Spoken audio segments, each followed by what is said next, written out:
Hey everybody, my name's Ed. Okay, I don't know if you can see my little friend there, little seagull. He's been sitting there for about at least a half an hour in that exact same spot, not moving. So, I don't know what he's up to. He might be planning to jump me as soon as I leave. I don't know. I better be careful.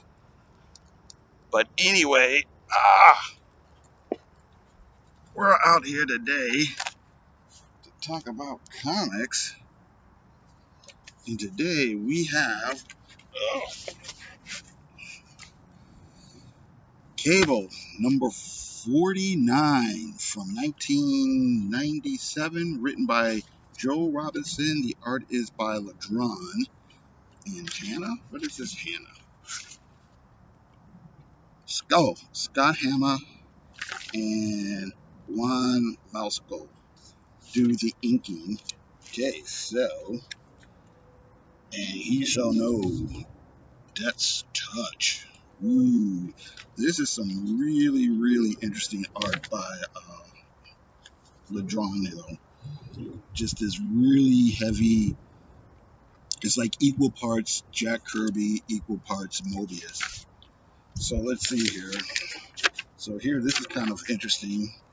You got this fold out cover, but the cover is an ad for a TV show called The Visitor that was on Fox TV. I don't really remember the TV show, but anyway, this was from a time when this was a pretty interesting thing Marvel was doing for a moment, where you kind of got the backstory on who the characters are for the comics, and then what was going on in the previous issues or whatever, kind of sort of catching everyone up and whatnot.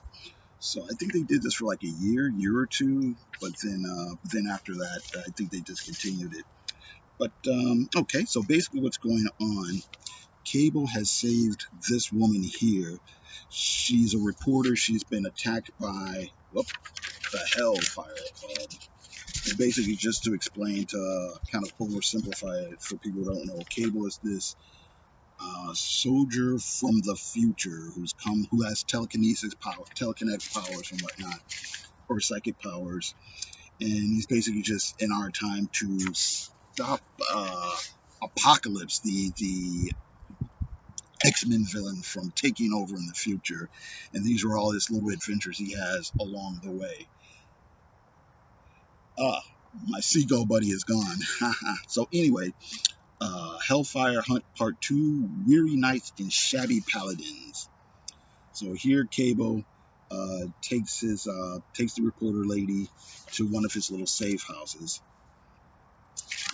Okay. And he kind of catches her up. Look at this. There's lots of really interesting, crazy detail here. And the crayon really makes it work. And basically they, kind of catch each other up on what's going on. Oh, you were poking around this story looking for Sebastian Shaw, but you actually ran across one of my other enemies who's part of the Hellfire Club, Donald Pierce, and I'm trying to stop his plan or whatever. And so you can either come with me or you can stay here, whatever. Basically, cut to pretty cool double page spread here of Donald Pierce's place, right? And here he is eating his dinner or his breakfast or whatever. We have all this narration talking about how he's part man and part machine as well, maybe even more machine than man. And he's scheming his schemes and he's dreaming his dreams. This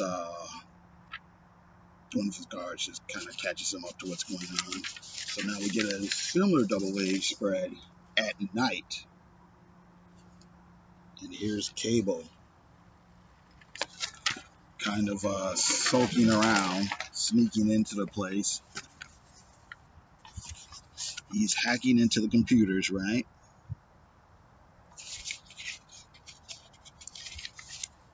But then one of the guards sees him And he's like, look, buddy, why don't you tell me everything you know? But just then, Paladin shows up.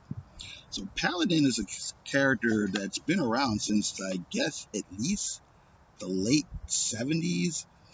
But he only shows up randomly. He never really caught on. It's like you see him once every few years. He shows up in something. But here it looks like he's been hired, and he's just a mercenary guy. He's not really a good guy, not really a bad guy, not evil, but he basically works for whoever will pay him. So, uh, so obviously he's been hired by the Hellfire Club to kind of guard the place. And of course, Cable's got to get away, and Cable's blowing shit up. Uh, Big ad for Sega Genesis. All right.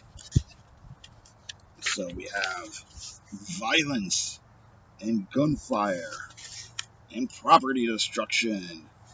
Kerrang! Shoom shoom! Kraka chaka! Yeah! And here's that one guard that Cable was trying to get some information out of. And the guy's got a little pill there, it looks like. And then he eats the pill. No, Taft, no! But Paladin still trying to fight. This is an ad for Online America, Marvel. Early days of AOL and all that. I'm trying to figure out who did this art. It looks like Todd McFarlane probably. And matter of fact, around that time, McFarlane would have already left and been doing Spawn over at Image. But anyway, back to the fight. Cable knocks out Paladin. And then he tries to stop the guard from eating whatever. Bullpen bulletins. These don't look that interesting. Other than, Stan answers some questions. Create a profile. Salvador LaRocca. Alright. Bum, bum, bum. Okay, but the guard has he's taken the cyanide or the poison or whatever it is. So Cable thinks, well, I will read his mind. Or actually, basically tries to meld with his mind to kind of stop him from dying. It doesn't stop him from dying, but he does learn the secrets that Taft was holding. Alright. So then he goes back to the safe house.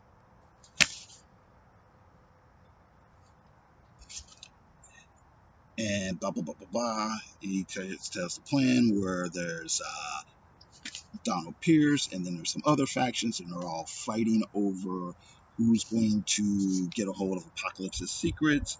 And Cable's like, no, they believed Apocalypse's power can be harnessed. They're wrong. Hellfire Hunt continues next issue, featuring the most unexpected guest star of all. A really great art here. Letters page. Who's their editor here? Bob Harris. Bob Harris would be a semi-controversial editor. But whatever. Twix ad. And I think that's it. Marvel versus Capcom. Alright. Okay, so that's it. Like I said, really great art from Drawn here. Not sure what he's up to now, but very, very nice stuff here. All right, that's enough. So thank you very much for watching. I do appreciate it. You guys have a good day.